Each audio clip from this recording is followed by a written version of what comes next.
you know what I mean, we are developmentally challenged adults who help us keep the garden and they can take the vegetables back to their facility.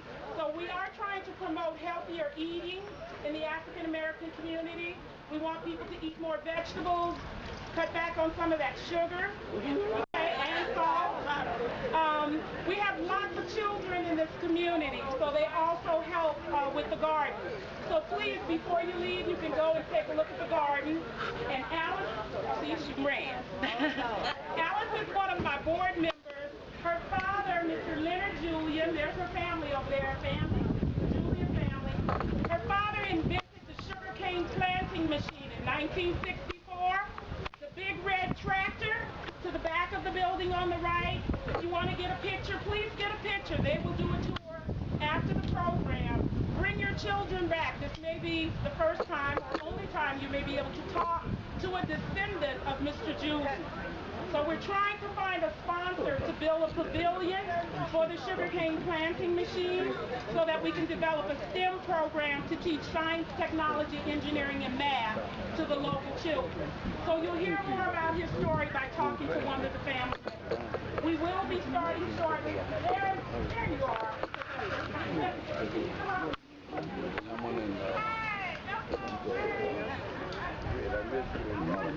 I think this is my first opportunity to say thank you in the public to Dr. Wilson Vandelli from the Southern University Ag Center. When I called Dr. Vandelli and told him that I wanted to start a garden, he already knew about Mr. Julian, and I'll just give him an opportunity to tell you a little bit about agriculture and black farmers across the country. This building was called the Central Agricultural School. So this will just be a little intro before we start the program about the importance of agriculture and the business of food and nutrition here in the United States. Thank you, Kathy. Originally, I was a city boy. I was born and raised in Baltimore, Maryland. But the power of word is so important. And back in the 60s, people, some of the poets and all, were talking about the importance of self-determination, the importance of land. And I took that seriously, and I went back and got degrees and eventually a PhD in vegetable crop production. Agriculture is so important in our lives, and land is so important in our lives. If you think about it, a lot of the things that touch us have roots in music. If you talk about books, you can talk about Alice Walker's In My Mother's Garden. If you talk about music, you can talk about Charles Lord's Forest Flower, or Oscar Brown Jr., 40 Acres in the Mill. So it touches us in so many ways. It touches us in all ways, because if we didn't have agriculture, we wouldn't be sitting here talking about agriculture, because we'd still be too hungry. So again, I'm not going to take a lot of time. I'm just so thrilled that so many people turned up here today to honor the Rosenwald School and to honor the River Rose African American Museum and Kathy Harris' contributions to really the nation. Thank you very much.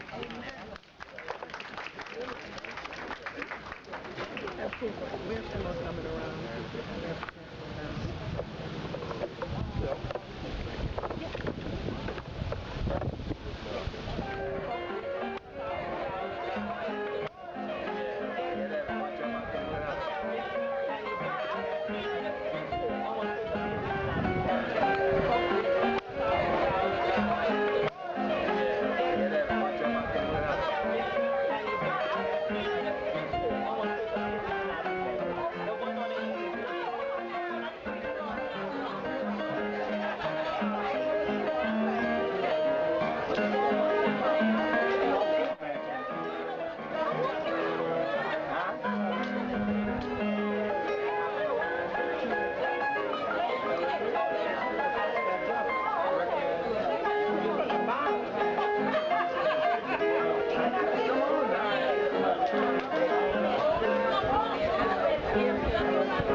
Rosenwald era.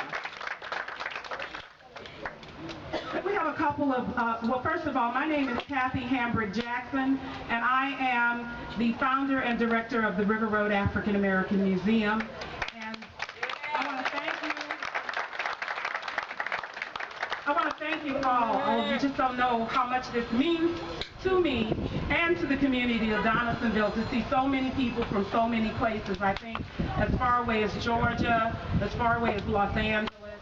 And I just want to say thank you so much. You're from New Roads and Vacherie and all up and down the bayou and all up and down the river. Thank you so much, New Star Energy, for providing the food and beverages for today. Thank you, Alpha Kappa Alpha Sorority Incorporated. Thank you so much for all of those sisters who have been just so gracious over the past few weeks. Motiva, the Ascension Parish Sheriff's Office, the Parish of Ascension, the City of Donaldsonville, the ARC, Southern University Ag Center, the National Park Service Network to Freedom, Blue Cross Blue Shield Louisiana, former State Representative Roy Kazare. Roy, where are you? Where are you, Roy? Right here. Hello, Roy. Thank you so much, Roy. Senator Troy Brown could not be here today. State Representative Ed Price came down with strep throat. I don't know what they were doing to him up there at the Capitol over these past 4 weeks. But they must have made Troy and Ed sick. But we're hoping they're feeling better. And we want to thank them for all of the work they've been doing for the citizens of Ascension Parish and the districts here along the river and the bayou. State Representative Pat Smith. All right. Thank you. State Representative Pat Smith, will you come forward, please? And also, we have 2 presentations from 2 corporations that want to make these presentations before we begin the program. So, Mr. Drew Tesler and Mr. with Union Pacific Railroad. And Mr. Chris Meredith with Security National Life Insurance. And I'm going to ask former State Representative Roy Kazare to come forward, and anyone else who is here with my host committee. So that's Richard Brown, Marianne Edwards,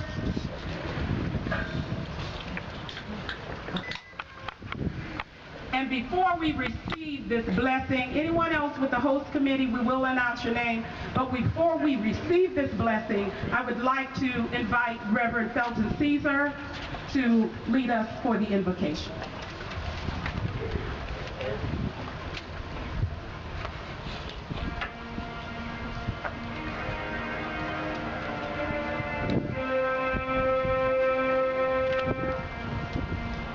Let us bow our heads, close our eyes, and concentrate on God. Our God in our help in the ages past, been our hope for years to come. Oh God, to shelter us from the storm, been our eternal home. Before the hills and mountains stood, our earth received her frame. From everlasting to everlasting, thou, O God, through endless years the same. Under the shadow of thine wing, thy saints are well secure. Sufficient are your arms alone, our defense assured. Dear God, we come this afternoon, oh God, to say thank you. Oh God, we thank you for your many-fold blessings. Lord God, we thank you for the blessing of life and the joy of your salvation. Oh God, we thank you this afternoon. And Lord God, before we ask of any more blessing, just want to bless you, dear God, and the blessing you've already given us. Oh God, you bless us this morning when we rose, closed our right minds. You're able to put on our clothing and our shoes and make our journey to our respective places. You've been with us, oh God. And dear God, you're right here with us this afternoon. we ask your blessing on us at this room. I would like to, Daryl Gissel, I would like for you to maybe introduce Mr. Drew formally again. Drew actually is here representing Union Pacific Railroads, which is joining the museum as a sponsor. So I've been laughing with Drew. That means every time you cross a railroad track and you have to wait, don't complain. The Union Pacific train. Thank you, Drew. I just want to say thank you to Kathy and Daryl. Just to be part of this, one of the many partnerships that she's brought together, and to see New Star back there, one of our biggest customers. This is really a great community event, and proud to be part of it. Y'all better take this for Thank you. His finger's sticking through a crack. So I want to say thank you, Daryl, for all of your help. Next, Mr. Chris Meredith and my brother Daryl Hambrick made the introduction to us of Chris Meredith. So Mr. Meredith, would you come forward? Daryl, would you come up, please? Because you were instrumental in making this happen. How y'all doing? Thank y'all again for coming out and supporting this great organization. Me and my sister have been working together, trying to figure out ways that we can complete this project. So anytime I run into somebody and my business colleagues, most of you may know that I'm a funeral director, and I sell insurance, life insurance, and sell for different companies. And just so happened that Security National Life is the company that I'm working with right now. And I talked to Mr. Meredith. He came in my office one day and I explained to him what we were doing, just in general conversation, and he became so overwhelmed with the history. And sometimes you talk to people, you think that they're listening, or they hear you, and maybe they understand the struggle. He understood the struggle and he became part of it. Not only did he do that, he invited his headquarters and all of his VPs and everybody down for a tour about 2 weeks ago, and they're here again, and we thank you. Thank you, Chris Meredith.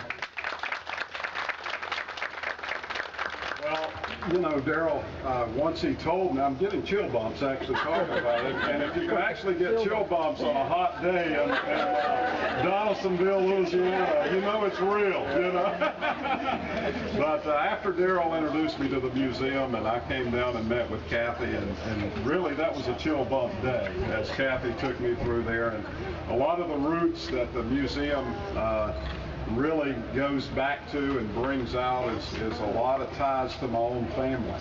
And so it was an incredible opportunity for us, and we're not only committed today to making an initial donation. Kathy, this is actually from our first quarter. Our second quarter ends in June, and what we're doing is for every single policy we sell, whether it's in Atlanta, Georgia, or whether it's in Dallas, Texas, or in Donaldsonville, Louisiana, we're not only going to donate for every policy sold, but we're going to put a piece in there to promote the museum all across the South.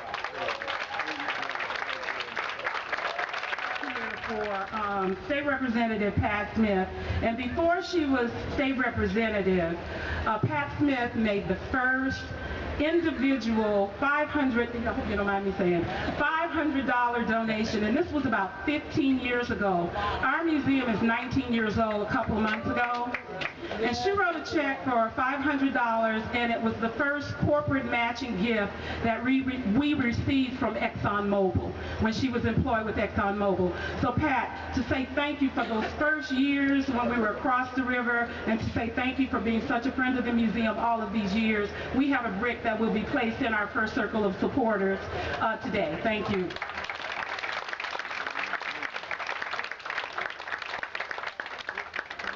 Make sure we get a picture with it before we put it in the ground. Would not have been moved if it had not been for our then State Representative Roy Kazare representing this district of Donaldsonville. He was instrumental in getting our first large amount of money from the state of Louisiana. $40,000 was what it cost to move this building across the Mississippi River. So Roy, we will also put your brick in the first circle of supporters. Thank you so much.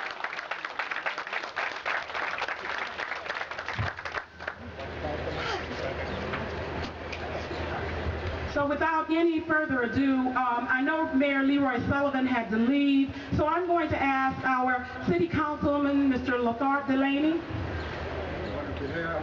behalf of Mayor Sullivan and the City Council, the City of Donaldsonville, we would like to greet everyone here today. Kind of hoarse, but I'm going to do the best I can. We'd like to greet y'all here today, and we will continue to support the Railroad American Museum, and we just ask that y'all would continue to support us and in our endeavors. Enjoy the museum. Thank you very much for coming. American Museum, I'd just like to welcome everybody here today. It's a great turnout.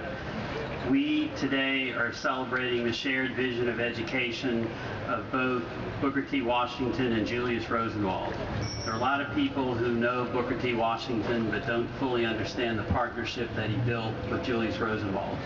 Booker T. Washington, America's prominent African-American educator, hooked up with Julius Rosenwald around 1912. Julius Rosenwald was a son of a German Jewish immigrant and the president of Sears Roebuck.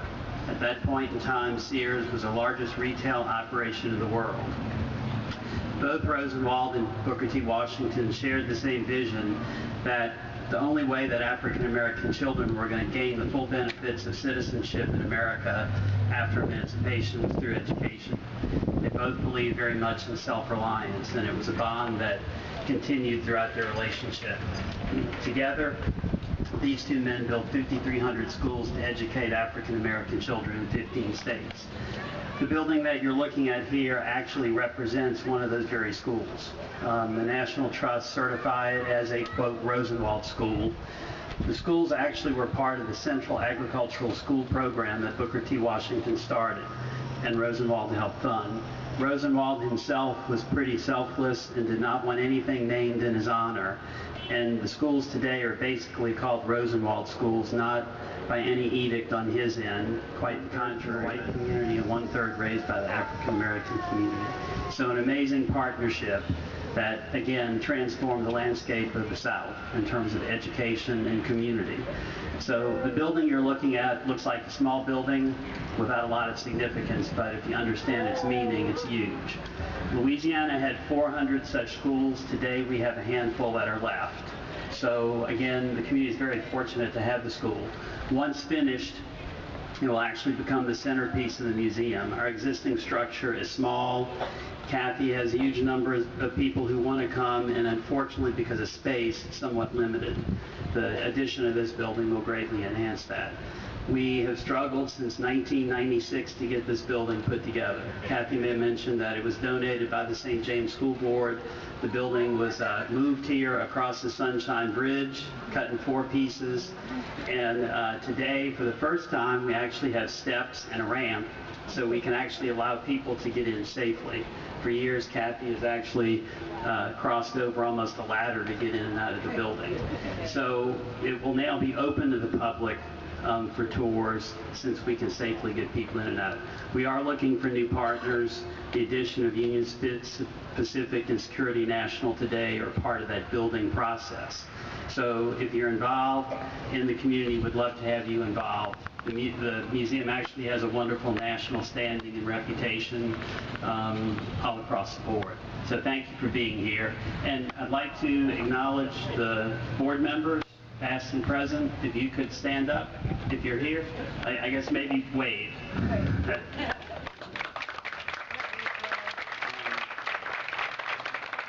For the past 19 years, Kathy has really run this museum based on a lot of volunteer labor and an awful lot of sweat and blood. And then our elected officials. We've acknowledged some, Pat Smith, Roy Kazare, Mr. Chris Bloor from the Parish Council. Anyone else here? Thank you very much.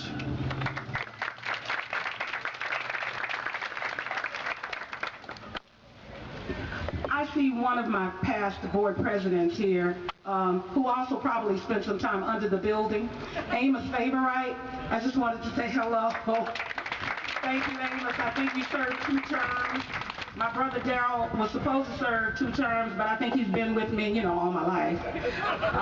So he's forever committed to this project.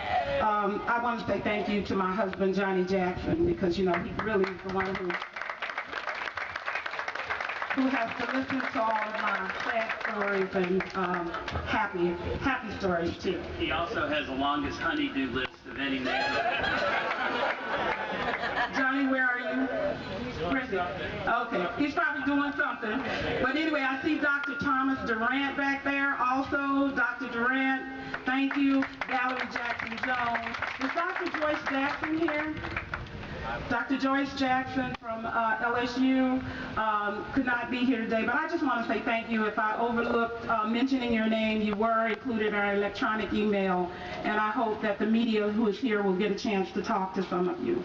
Without any further ado, I would like to introduce you to Jeannie Syriac, and I met Jeannie about 10 years ago. She is the Georgia Department of Natural Resources Program Coordinator for African Americans, and Georgia is doing some fantastic work to preserve Rosenwald schools, and Jeannie was the first person to come here and help to identify our building in that category. She will introduce our speakers. Thank you, Jeannie, for coming from Georgia. As my family is from Louisiana. But I think we're really blessed today for our guest speakers, but I want to talk a little bit about how we came to this point. As Darrell mentioned, there were once 5,000 Rosenwald schools in the southern part of the United States and Texas. Today, less than 20% of these buildings remain. About a decade ago, I began my search to find what happened to the Georgia 242 Rosenwald schools. We had almost half as many as this state of Louisiana. And quickly I found out that there wasn't a lot of literature. I went to the Fisk University archives to do my research, but I realized that I needed to connect with people to really unravel the story of Georgia's Rosenwald schools. And that is kind of how Kathy and I came to meet each other. You can't hear me back there. I'll speak a little louder. Pick it up. Okay. Tell them to come forward. Thank you. Come to the front of the class. But anyhow, about a decade ago, a group of people were called together by the National Trust for Historic Preservation. We all wanted to find out what happened to our schools in our states, and we formed a task force that is called the Initiative to Save Rosenwald Schools. Who is this consortium of people? Well, they're the ones that are out here trying to save buildings like Kathy Hambrick. They're the ones who are writing the latest literature on Rosenwald schools, like Peter Askley, great-grandson, Mary Hopschwelly, who is a historian at Middle Tennessee State University. I'm sorry, Mr. Hess, he is a grandson. And Alice Rosenwald, who also is a member of our initiative. So beginning around 2004, we had our first conference to celebrate the Rosenwald Initiative at Fisk University. And after that conference, we were able to get some funding from Cracker Barrel to digitize the photographs that were available at Fisk.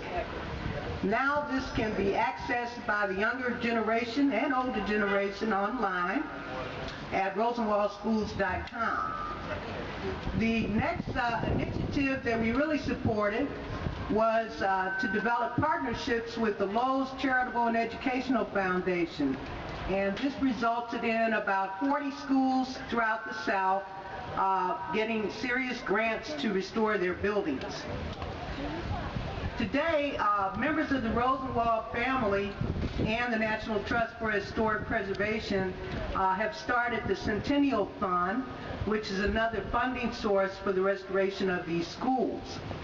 But last year in 1912, when Julius Rosenwald and Booker T. Washington first met, we thought we would celebrate their 100th anniversary, and it was only fitting that we went to Tuskegee University where it all began. At that conference, I had a chance to meet our guest speaker today, Robin Washington Banks. Robin, at the time, when I first met her at the conference, she had a little booth and we just started a conversation. And she, as I found out, she is the author of several children's books. She also is the great-granddaughter of Booker T. Washington. And she grew up in Tuskegee. She's a Tuskegee woman. Today she resides in my hometown, Atlanta, Georgia. And our second speaker today, he is the great-grandson of Julius T. Rosenwald. His name is William Hess. William Hess is a resident of New Orleans, and he is very active in the New Orleans community and the American Zionist movement. So in that particular order, we will hear from our speakers today. First, Robin Banks.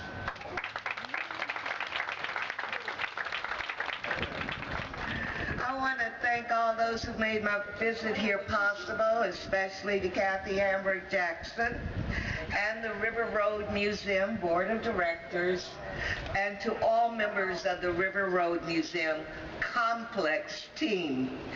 When I first began my research in preparation for my visit, I read that Kathy Hamburg Jackson had an idea, and with the help of others, or other believers, had created the beginnings of a historical complex of the African American experience.